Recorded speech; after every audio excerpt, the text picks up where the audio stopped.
시대에 따라 그 나라 그 사회가 가려고 하는 방향이 다릅니다. 그 방향에 따라 당연히 그 교육 시스템도 달라집니다. 일본도 한국도 세국시대가 있었는데 세국시대부터 개국시대에 들어가는 시대에는 고전적인 거, 오래된 것을 다 버리고 서양 문화를 다 받아들이려고 그렇게 교육하는 시대였습니다. 전쟁주는 우리나라가 우리가 이기기 위해서 아이들을 같이 교육시키는 그런 시대입니다. 그러면 저희들의 시대에는 어떤 시대였습니까? 어떤 방향으로 가고 있기 때문에 이런 교육을 받고 있다. 그런 것이 분명히 있을 것입니다. 한국에 대해서는 저는 잘 모르겠지만 일본은 제가 어렸을 때는 포도 선장식이었습니다. 그렇기 때문에 빨리빨리 그리고 위대하게 더 경제적으로 부자가 어떻게 될 수 있을까? 그것을 아이들한테 가르치는 그런 시대였다고 생각합니다. 그래서 큰 것이 좋고 힘이 있는 거 좋고 빨리 성장하는 게 모든 것이 좋다고 그렇게 가치를 가진 교육을 받았다고 저는 생각합니다. 하지만 그런 시대에 우리가 잊어버리기 쉬운 것은 약한 존재, 작은 존재, 천천히 걸어갈 수밖에 없는 분들, 나이가 많으신 분들, 병들으신 분들, 소수민족, 소수파의 사람들, 그리고 장애 가지고 있는 사람들을 잊어버리기 쉬운 것이 그런 시대의 특징이라고 생각합니다. 오늘의 본문 말씀은 로마 시대였고 우리가 생각할 때 우리 시대보다 더 강하게, 더 크게, 더 경제적으로 어떻게 발전할 수 있는지 그것을 중심을 맞추는 시대라고 생각합니다. 그렇기 때문에 그 영향을 받은 제자들도 그런 사상이 그리고 그런 의식이 있었던 것을 볼 수 있습니다. 마태복음 19장 13절 같이 읽겠습니다. 그때 사람들이 예수께 어린아이들을 데리고 와서 예수께서 손을 얹어 기도해 주시기를 원했습니다. 그러자 제자들을 그들을 꾸짖었습니다.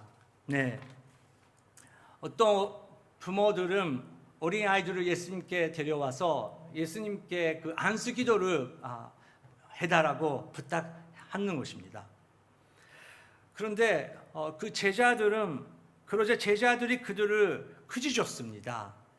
화나면서 그렇게 하지 마라 그렇게 말을 하는 것입니다. 그 시대에는 어른 그리고 특별히 남성 중심의 사회였기 때문에 위대한 선생, 중요한 사람에게 아이들 그리고 여성들이 가깝게 오려고 하면 그 주위에 있는 사람들을 그렇게 하지 마라 그렇게 하는 그런 분위기가 있었다는 것입니다. 이 본문 말씀을 읽으면서 저는 약간 그 일본말로 도킥, 약간 심장소리인데 약간 그거 느꼈습니다. 왜냐하면 제가 생각하면 저도 그렇게 행동했었을 때가 있었다. 유명한 목사님을 모시면서 또 바쁘신 목사님을 모시면서 또 어떤 분들이 너무 그 목사님을 만나고 싶고 또 기도 받고 싶어서 가까이 오실 때가 있는 것입니다. 근데 그때 제가 그런 책임이 없는 건데 그것을 멈추면서 이 목사님 바쁘시니까 그렇게 할 때가 있었던 것을 자기 자신에서도 발견하면서 약간 쑥스러운 마음이 들었습니다. 그런 제자들에게 예수님께서 이렇게 말씀하시는 것이죠. 14절 15절 읽겠습니다. 예수께서 말씀하셨습니다. 어린아이들을 내게 오게 하라. 그들을 막지 마라. 하늘나라는 어린아이 같은 사람의 것이다. 예수께서 그들에게 손을 얹어 기도해 주시고 그것을 떠나셨습니다. 네, 예수님께서 제자들에게 야, 잠깐만 기다려라. 그러지 마라. 모든 아이들을 나한테 오게 하라. 그들을 막지 마라. 하늘나라는 이런 어린아이 같은 사람들의 것이다. 이런 어린아이 같은 사람들의 것이다. 어린아이 같은 사람은 그런 분은 어떤 사람입니까? 당연히 어리석은 사람이 아닙니다. 어린아이처럼 순수한 마음, 그리고 유용한 생각을 가진 사람. 하나님께서 이렇게 말씀하시기 때문에 네, 알겠습니다. 금방금방 순종하는 그런 부드러운 마음을 가진 사람이 중요하다. 그렇게 예수님께서 말씀하시는 것입니다. 우리가 어른이 될수록 지금까지 받은 그 산조등, 그 사회 생활을 통해서 우리가 받은 모든 경험을 통해서 우리 마음은 굉장히 복잡하게 되는 것을 우리는 인정해야 된다고 생각합니다. 예수님께서 말씀하신 어린아이 같은 그런 마음을 가지라고 예수님께서 가르치시는 것 같습니다. 여러분 생각하십시오. 그 아기가 있는데 엄마가 그 우유를 주려고 하고 있는데 그 아기가 어머니 잠깐만요. 이 미륵 속에 성분 뭐가 들어가고 있습니까? 저는 지금 다이어트 중이기 때문에 다른 거로 바꿔주십시오. 뭐 그렇게 말을 하든 아빠가 기저귀를 바꾸려고 했는데 아버지 잠깐 창피하니까 보지 마십시오. 뭐 그렇게 말을 하든지 가끔 뭐 그렇게 하지 않습니까? 일본 말로 이나이나이 바 하는데 그렇게 어른이 그렇게 하는데 아이가 너무 심각한 얼굴로 몇 살이 되셨죠? 뭐 그렇게 말하면 너무 어른으로서 당황스럽지 않습니까? 근데 우리가 하나님을 생각할 때, 우리가 교회 생활할 때 너무 마음이 복잡해질 때가 많이 있는 것입니다. 그리고 특히 사회에서는 이렇게 하지 않다. 그런 표현을 때가 있습니다. 당연히 교회랑 사회는 다르겠죠. 교회가 사회에서 배워야 되는 것이 있고, 그리고 너무 사회적으로 가버리면 안 되는 그런 세계에도 있다는 것을 우리는 기억해야 된다고 생각합니다. 우리는 유명한 사람, 우리에게 이익을 주려고 우리는 생각하는 사람들에게 이야기하려고 합니다.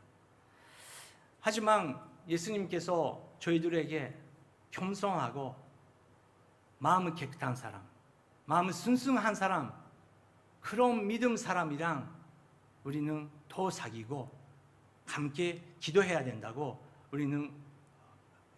우리가 계속 배워야 된다고 생각합니다. 오히려 그런 분들은 조용히 있고 싶고 앞에 나타나고 싶지 않고 정말 조용히 기도하는 게 좋아하는 분들이 계십니다. 그런데 특별히 큰 교회에서 그런 분들이 우리가 잊어버릴 때가 많이 있다는 것입니다.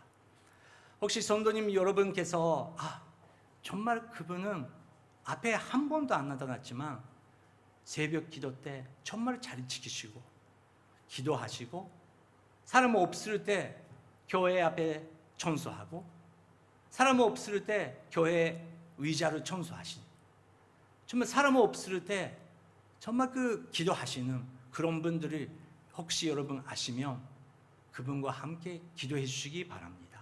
우리가 많은 것을 배울 게 있다고 생각합니다.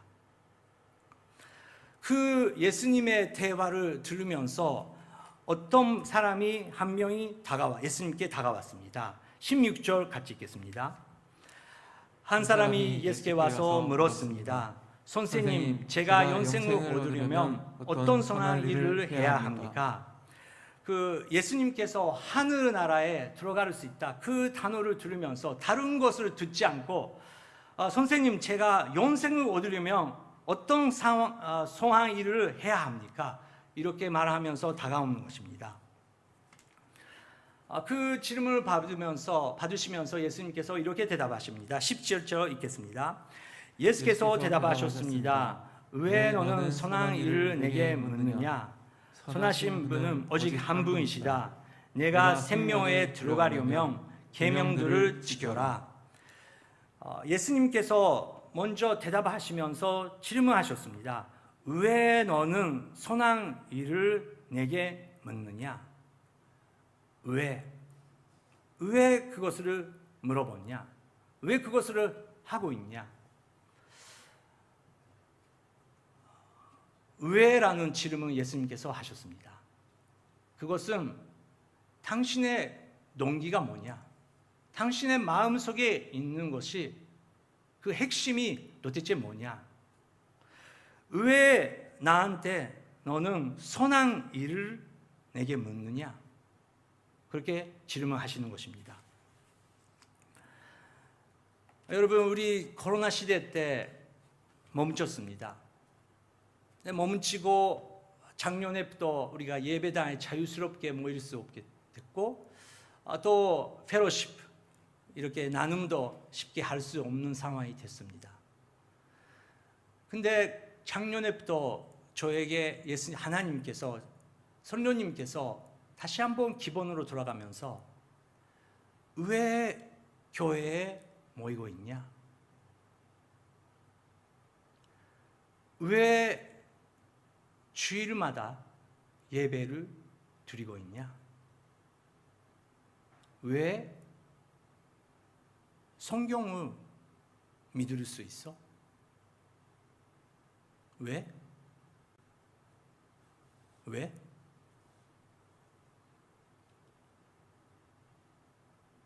왜 코로나 시대에 너는 기독교인이라서 이렇게 해야 된다. 이렇게 해야 된다. 그렇게 말을 하는 이유가 뭐냐? 저게 많은 질문을 하셨습니다. 근데 그 질문이 굉장히 저한테 좋았습니다. 왜 내가 목사가 됐는지, 왜 내가 예수 그리스도를 믿습니다. 그렇게 고백할 수 있는지, 왜 저희들은 예배당이 중요한지, 왜 저희들은 영상을 사용하면서 예배를 지켜야 되는지, 많은 것을 다시 한번 기본으로 들어갈 수 있는 그런 시기가 되고 있는 것 같습니다. 예수님께서 왜 너는 선한 일을 내게 묻느냐? 선하신 분은 위로운 분은 오직 한 분이시다. 오직 한 분이시다. 내가 생명에 들어가려면 계명을 지켜라. 그렇게 예수님께서 대답하셨습니다. 그 사람은 그 예수님의 대답을 들으면서 의에 대해서 대답을 안 했습니다. 저는 이런 이유 때문에 이렇게 질문했습니다. 예수님의 질문에 대해서 대답 안 하시고 자기가 가고 싶은 대화 쪽으로 가려고 합니다. 18절, 19절 읽겠습니다. 그 사람이 예수께 물었습니다. 어떤 계명을 말씀하십니까? 예수께서 대답하셨습니다. 살인하지 마라, 간음하지 마라, 도둑질하지 마라, 거짓 증언하지 마라, 내 부모를 존경하라, 내 이웃을 내 몸과 같이 사랑하라. 오히려 그 사람은 예수님께 어떤 계명으로 말씀하십니까? 그렇게 약간 자신 있게 질문하십니다. 예수님께서 이렇게 살인하지 마라, 간음하지 마라, 도둑질하지 마라, 거짓 증언하지 마라, 내 부모를 존경하라, 내 이웃을 내 몸과 같이 사랑하라, 이렇게 대답하셨는데 이것은 율법 안에서 굉장히 중요한 부분이시죠. 그것을 들으면서 예수님께서 마지막까지 저는 말씀하셨나 안 하냐, 그것은 천국에 가서 예수님께 물어보고 싶은 이게 장면이에요. 근데 제가 볼 때 예수님께서 아직 다 끝나지 않은데 오히려 이 사람이 약간 예수님의 말을 끊기면서 약간 말하는 느낌이 듭니다. 예수님께 이 사람이, 이 청년이 이렇게 말합니다. 20절 읽겠습니다. 그 청년이 말했습니다. 이 모든 것을 제가 지켰습니다. 제가 아직 무엇이 부족합니까? 이 사람이 가고 싶은 대화는 여기였다는 것이죠. 예수님께서 이렇게 하나하나 가르치고 계십니다. 여러분, 모세가 아니고 예수님입니다. 하나님께서 모세 통해서 아니고 하나님 예수님께서 직접 이 율법을 말씀하시고 가르치고 계시는데 놀랍게도 이 처녀는 이 모든 것을 제가 지켰습니다. 제가 아직 무엇이 부족합니까? 아직 제가 무엇이 부족합니까? 이렇게 예수님 앞에서 담당하게 말을 해버리는 것이죠. 근데 저는 이 전녀의 고백을 들으면서 또 아까처럼 심장이 딱 넣기 해버렸습니다.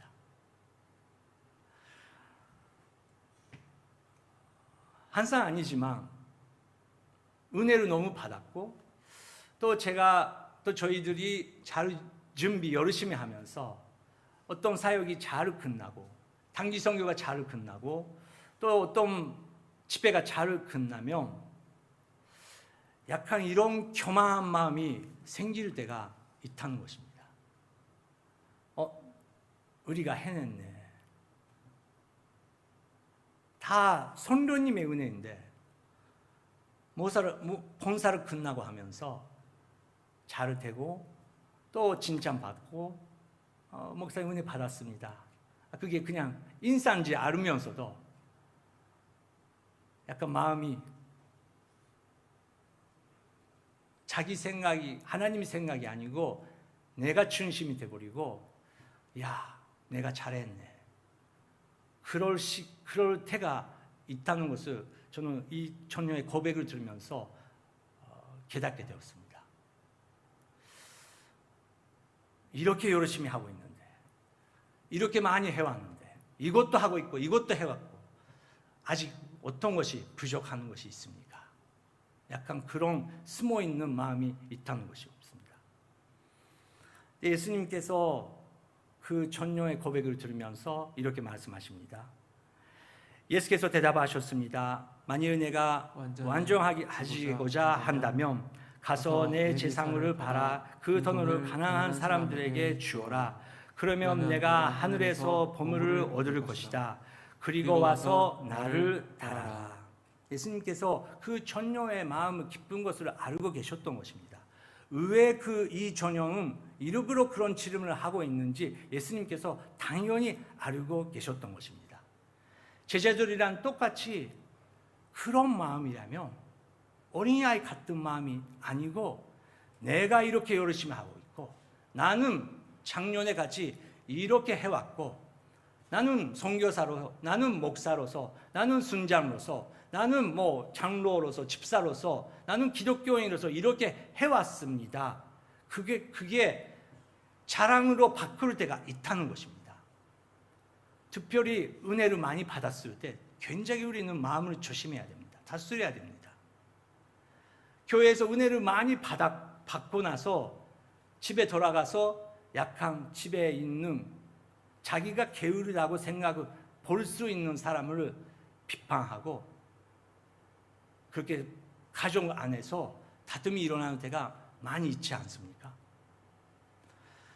그러면 완전해지고자 한다면 가서 내 재산을 모든 것을 팔아 그 돈으로 가난한 사람들에게 주어라. 그러면 내가 하늘에서 보물을 얻을 것이다. 그러면 하늘나라 갈 때 너는 하늘에 있는 보물을 받을 것이다. 하늘에서 칭찬 받을 것이다. 그렇게 예수님께서 어떤 교육을 받고 있는지 다시 한번 확인하셨다는 것입니다. 이 전년 살았던 시대에는 당연히 선종 그 시대이고 선종에서 문화가 너무 넘치고 있는 시대였습니다. 근데 그 선종 안에서도 조직이 있고 또 교육이 있고 뭔가 헌금을 많이 하는 사람이 대단한 사람이고 약간 지위가 있는 사람이 대단한 사람인 것처럼 보이는 시대였다는 것이죠. 선종이 무대가 되고 선종이 목적이 되고 있다는 것입니다. 근데 2000년 동안 예수님께서 편함이 없이 우리 인류들이 어떤 시대에 어떤 교육을 하고 있으라도 하나님의 말씀을 편함이 없이 어린아이 같은 마음을 갖고 있지 않으면 하늘나라에 들어갈 수 없다. 유불법을 다 지킨다고? 다 지킨다고? 그러면 그것으로 해보라. 그랬더니 그 사람은 할 수 없다는 것을 우리가 발견할 수 있는데, 우리는 어떤 방향으로 가고 있는지 다시 한번 확인해야 된다.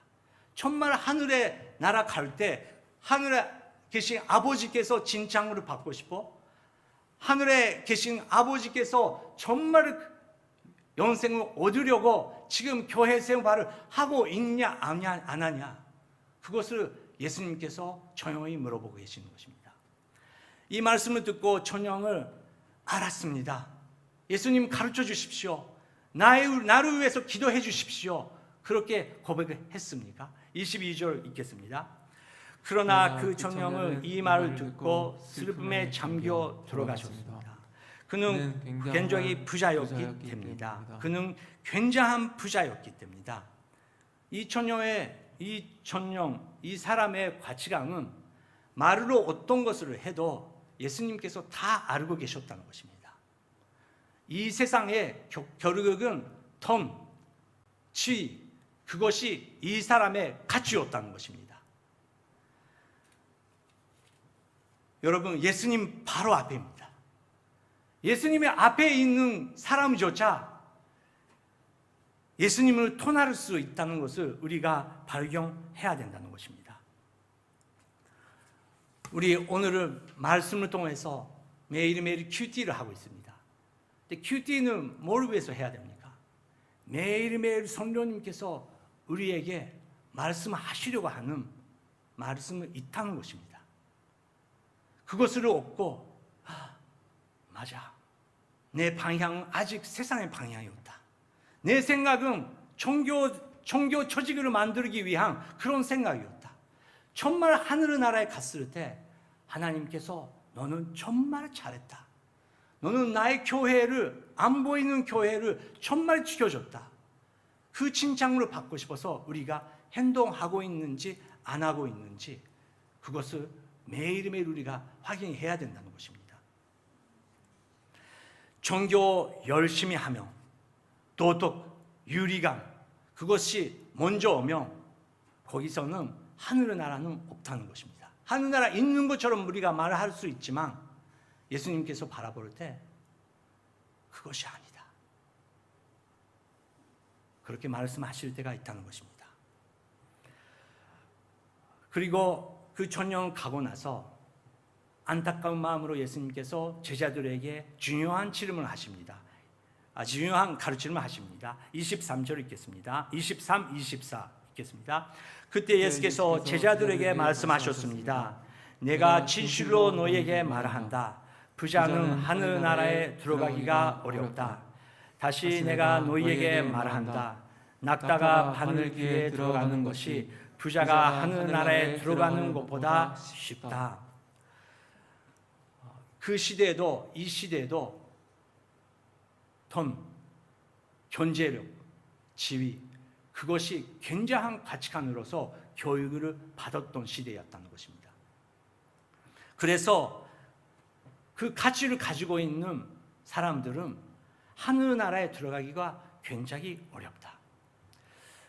여러분, 그래서 하나님 아버지께서 너가 하고 있는 일에 대해서 이를 통해서 받은 모든 은혜 중에서 10분의 1을 하나님께 다시 한번 맡겨보라. 그것이 11조죠.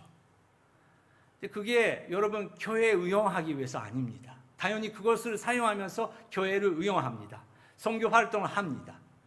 하지만 우리가 드리려고 하는 그 마음이 어린아이 같은 마음으로 하나님 아버지, 이번 달에도 하나님께서 이렇게 은혜를 주셨습니다. 감사드립니다.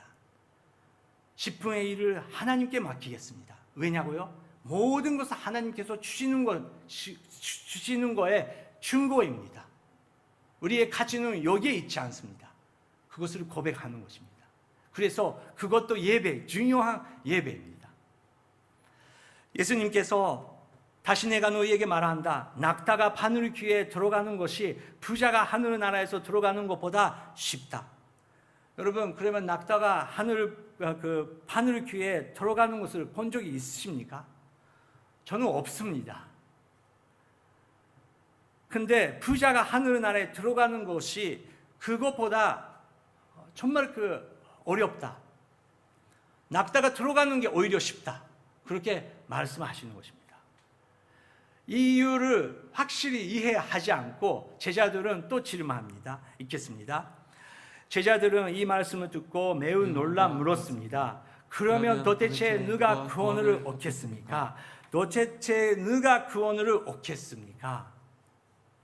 여러분의 어떤 마음을 하십니까? 도대체 그러면 낙타가 그 키 바늘 귀에 들어간 것보다 어렵다면 누가 들어갈 수 있습니까? 그런 마음이십니까? 26절 그 제자들을 예수님께서 바라보시면서 이렇게 말씀하십니다. 읽겠습니다. 예수께서 그들은 눈여겨보시고 말씀하셨습니다. 사람에게는 불가능한 일이다. 그러나 하나님께는 모든 것이 가능하다. 예수님께서 제자들을 눈여겨보시고 자세히 보시면서 조용히 말씀하셨습니다. 사람에게는 불가능한 일이다. 그러나 하나님께는 모든 것이 가능하다. 이것은 무슨 의미입니까? 기억하라. 우리는 자기 자신, 자기 힘으로, 자기 행동으로 하늘나라는 절대 들어갈 수 없다는 것을 기억하라. 그것입니다. 그래서 우리가 구원 받고 나서, 세례 받고 나서, 교회 생활을 익숙하고 나서, 교회 생활 속에서 본사를 익숙하고 있을 때 굉장히 조심해야 된다는 것입니다. 가라디아서에 있는 것처럼 우리는 돌아갈 수 있다는 존재입니다. 내가 이렇게 하고 있으니까, 내가 몇십 년 동안 이렇게 하고 있으니까, 나는 선교지에서 이런 일이 했으니까 나는 하늘나라에서 상을 받겠지. 여러분, 그것은 성경에 하나도 없는 말입니다. 우리 한 사람도, 누구 민족이라도, 어떤 교회의 성도님이라도 하나님의 능력 외에는 우리는 하늘나라에 들어갈 수 없다는 것을 기억해야 된다는 것입니다. 그러면 그 하늘나라는 어떤 것입니까? 하늘나라의 그 능력이라는 것은 어떤 것입니까? 예수님께서 말씀하셨습니다. 그것은 십자가다. 예수님께서 나를 위해서 모든 것을 버리시고, 우리가 어디에 있어도, 불 속에 있어도 물 속에 있어도, 우리가 지옥 가기 전에, 지옥에 가기 전에 우리가 살아있는 동안 예수님께서 마지막의 찬스로 우리에게 다시 한번 돌아오라. 그 사랑으로 예수님께서 십자가라서 보여주셨다는 것입니다. 십자가 외에, 예수 그리스도의 십자가 외에는 우리는 하늘나라에 들어갈 수 없는 길이 없다는 것입니다. 그 외에는 모든 것은 은혜고, 우리가 헌금을 드릴 수 있는 것도, 제가 설교 지금 오늘을 할 수 있다는 것도, 우리 교육자가 오늘은 이날, 혹시 마지막인지도 모르겠어요. 오늘은 이날은 교회에 섬길 수 있는 것도 그냥 다 은혜고, 우리가 자랑할 수 있는 것은 하나도 없다는 것을 우리가 고백하면서, 우리의 목적은 빨리 큰 교회가 되는 거, 성도가 몇 명 있다는 거, 그게 빨리 힘이 있게 자랑스럽게 그것이 우리가 목적이 아니고, 우리는 죄인이고 예수 그리스도의 십자가 도론해서 우리는 하늘나라에 갈 수 있다. 그 방향으로 우리가 가고 있는 것이 중요하다고 생각합니다. 베드로는 그거를 들으면서 이렇게 고백합니다. 27절 읽겠습니다. 베드로가 대답하셨습니다. 보십시오, 우리는 모든 것을 버리고 선생님을 따랐습니다. 그렇다면 우리는 무엇을 얻겠습니까? 이것도 약간 복잡한 표현입니다. 베드로가 어떤 마음으로 이것을 고백하는지 우리는 잘 모르겠지만, 우리는 다 버렸다고. 선생님, 그러면 우리는 무엇을 얻겠습니까? 무엇을 얻겠습니까? 아직 무엇을 얻으려고 하고 있다는 것은 아직 모른다는 것입니다. 여러분, 우리는 십자가로 준비합니다. 예수 그리스도의 십자가를 통해서 나의 죄가 용서를 받았다면 그 더 이상 무엇을 바라는 것을 있겠냐, 그 이야기입니다.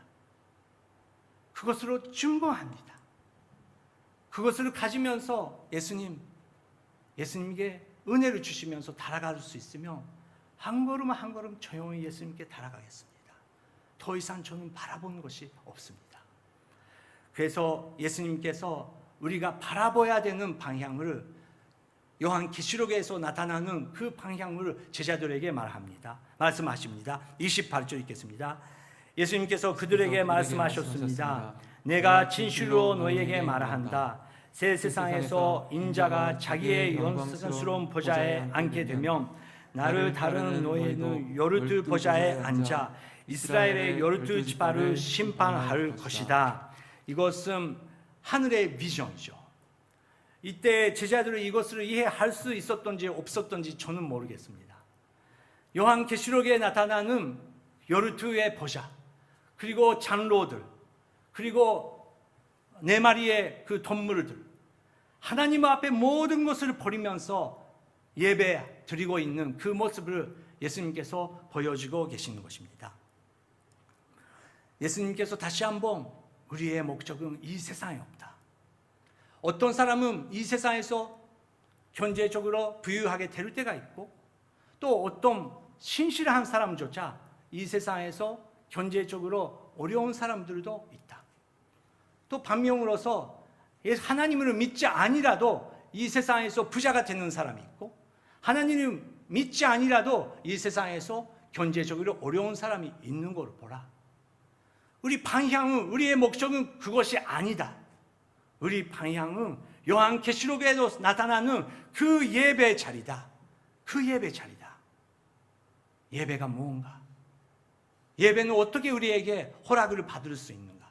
우리가 열심히 하려고 하는 것이 혹시 예배인지, 십자가를 생각하면서 어디에 있든지 어떤 시대에 있든지 그 십자가를 바라보면서 가슴을 치면서 하나님 아버지 분사히 여겨주시옵소서, 그 마음으로 가지면서 십자가에 매달리는 순간은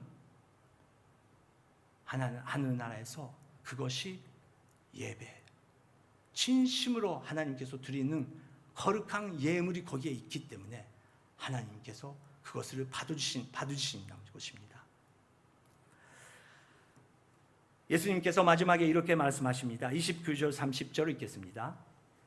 또한 내 이름을 위해 집이나 현재나 부모나 자녀나 논밭을 버린 사람을 누구나 100배나 받을 것이며 더 영생을 무려 받게 될 것이다. 그러나 먼저 된 사람이 나중 되고 나중 된 사람이 먼저 되는 일이 많을 것입니다. 또한 내 이름을 위해 집이나 현재나 부모나 자녀나 논밭을 버린 사람을 누구나 100배나 받은 것이며 또 영생을 무료 받게 될 것입니다. 네, 여러분, 이 부분이 내 이름을 위해 이렇게 예수님께서 말씀하셨습니다. 저는 정말 겸손한 그냥 말로 하나님의 은혜로 저희 부부는 선교사로서 8년 동안 남아시아의 나라에 섬길 수 있었습니다. 우리의 힘이 아닙니다. 그냥 하나님의 은혜입니다. 거기에 가보니까 하나님께서 많은 것을 가르쳐 주셨더라고요. 저는 챔피한 말을 고백하지만 저는 조국을 버리고 부모를 버리고 해외에 가서 그런 미전지 지역에 가면서 선교한다면 약간 대단하다고 생각을 했었던 것 같습니다. 그런데 거기 가보니까 처음에 1년, 2년은 언어를 공부해야 되기 때문에 열심히 해야죠. 근데 언어를 공부해보니까 생활을 익숙해보니까 조국에 있어도 거기에 있어도 나의 마음은 똑같다는 것을 발견했습니다. 나의 약감은 똑같이 약하고 지금 반대쪽으로 가도 우리의 약점은 그대로 있고, 자기 나라에서 안 믿는 사람들에게 말을 권하고 친구가 될 수 없으면 어디 나라 가도 그것은 될 수 없고, 자기 나라에서도 복음을 전할 수 없으면 언어를 배웠지만 다른 나라에 가도 복음을 전할 수 없다는 것을 발견했습니다.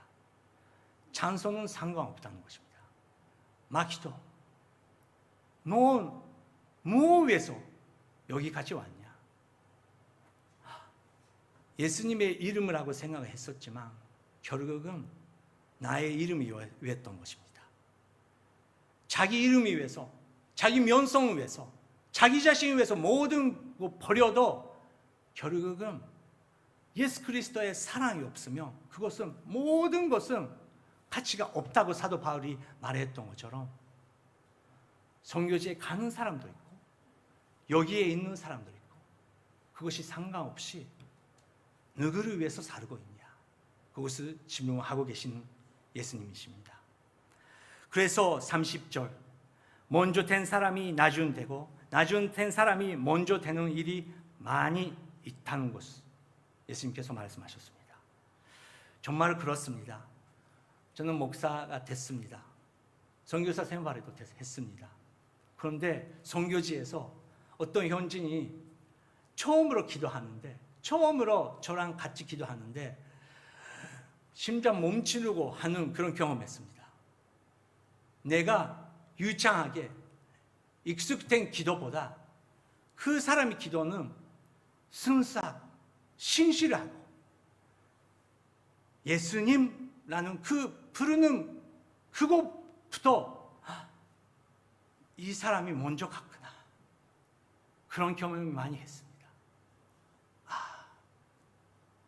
내가 그냥 청교만 하고 있었구나. 그래서 우리는 먼저 됐다고 생각하고 먼저 도착했다고 생각하고 빠리빠리 성장했다고 생각하고, 그것이 예수님께서 바라볼 때 그것이 아니고 우리는 방향이 중요하다는 것입니다. 그런 거 있지 않습니까? 우리는 나비로, 스마트폰으로 또 운전할 때 나비를 설정합니다. 빠리빠리 그거를 나비에 달아갔는데 가보니까 다른 곳에 도착한 것입니다. 처음에 나비를 설치할 때 잘못된 주소를 하면 결국은 거기에 가버린다는 것입니다. 여러분, 우리가 얼마나 열심히 종교 생활을 해도 다른 방향으로 갈 수 있다는 것입니다. 여러분, 우리 가는 것은 하늘나라입니다. 언젠가 예수님이랑 만납니다. 예수님은 다시 오신 날을 우리의 이름 부를 때 모든 것을 버리고 웃는 얼굴로 예수님과 함께 맞이할 수 있는 것이 중요하다는 것입니다. 그래서 오늘은 이렇게 액션 플랜을 생각하고 싶습니다. 첫 번째 PPT 부탁드립니다. 아이들로부터 우리가 무엇을 배울 수 있습니다. 자신보다 작다고 생각하는 사람, 낮다고 생각하는 사람, 그조차 우리가 잘못하고 있는데 그래도 다른 사람부터 오늘 여러분 배울 수 있기 바랍니다. 두 번째는 주님께 드리는 마음으로 조용히 우리가 나누고 싶습니다. 지금은 서울에서 혼혈 프로젝트를 하고 있습니다. 이 코로나 시대이지만 그 혼혈을 하자, 그렇게 서울 온누리교회가 하고 있습니다. 지금은 일본은 지금은 긴急事態宣言, 응급 사태 선언이 나오기 때문에 그것이 우리가 많이 하려고는 지금은 어렵겠지만 혹시 시기가 오면 정말 우리는 조용히 나눌 수 있는 게 많이 있다고 생각합니다. 그런 뜻에서도 마라톤, 아까 장원 목사님께서 설명해 주셨지만 우리가 1km라도 뛰도 500m라도 뛰면서 헌금을 할 때 동북 지방에게 우리는 나눌 수 있는 여러 가지 프로젝트들이 있습니다. 세 번째, 천천히 선교님과 교회 성도님과 함께 보좌를 만지는 것입니다. 우리가 빨리 가는 것도 중요할 때가 있습니다. 하지만 우리가 빨리 갈 때 거기에 달아갈 수 없는 사람들이 우리가 발견된다면 우리는 천천히 가는 사람들이랑 같이 가야 된다고 저는 생각합니다. 어린아이 같은 마음을 우리가 받고 싶습니다. 오늘은 마지막은 주와 같이 길을 가는 거 2절 찬양하면서 그 후에 축도하면서 끝나고 싶습니다. 주와 같이 길 가는 거 2절을 함께 기쁘게 찬양하겠습니다.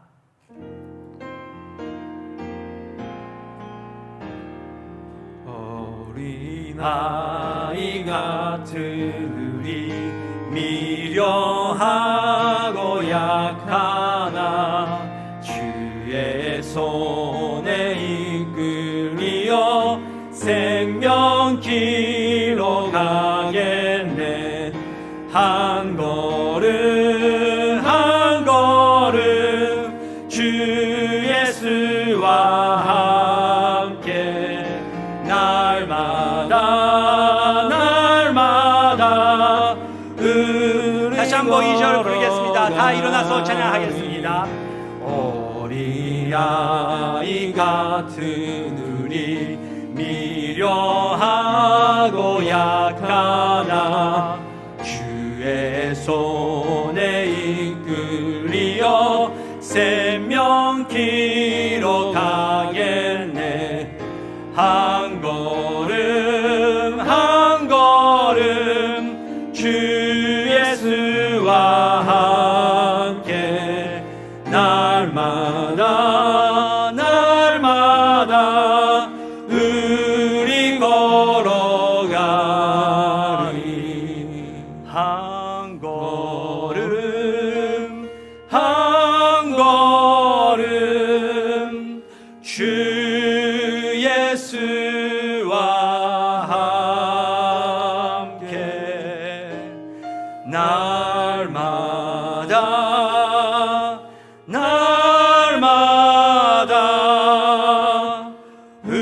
우리 걸어가리.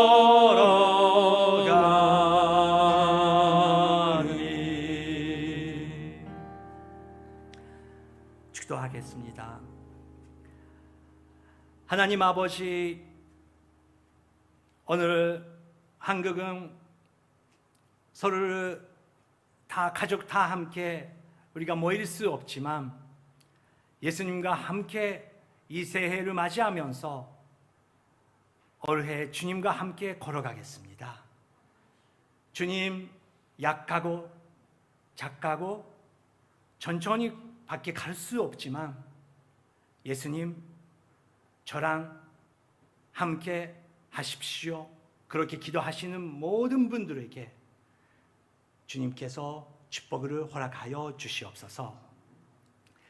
이제는 우리 주 예수 그리스도의 은혜와 하나님 아버지의 크신 사랑, 예수님께서 다시 오시는 그날까지 저희들을 하늘나라의 미정으로 이끌어 주시는 성령님의 교통하심이 이 예배에 참석하고 계시는 모든 분들과 그 가족 위에, 그리고 지금 이 시간 코로나와 싸움을 하고 계시는 모든 관계자분들, 그리고 지금 온 세상에 나가서 예수 그리스도의 비전을 전하고 계시는 선교사님과 그리고 그 가족 모든 분들에게 영원히 함께 하시기를 간절히 축원하옵나이다. 아멘.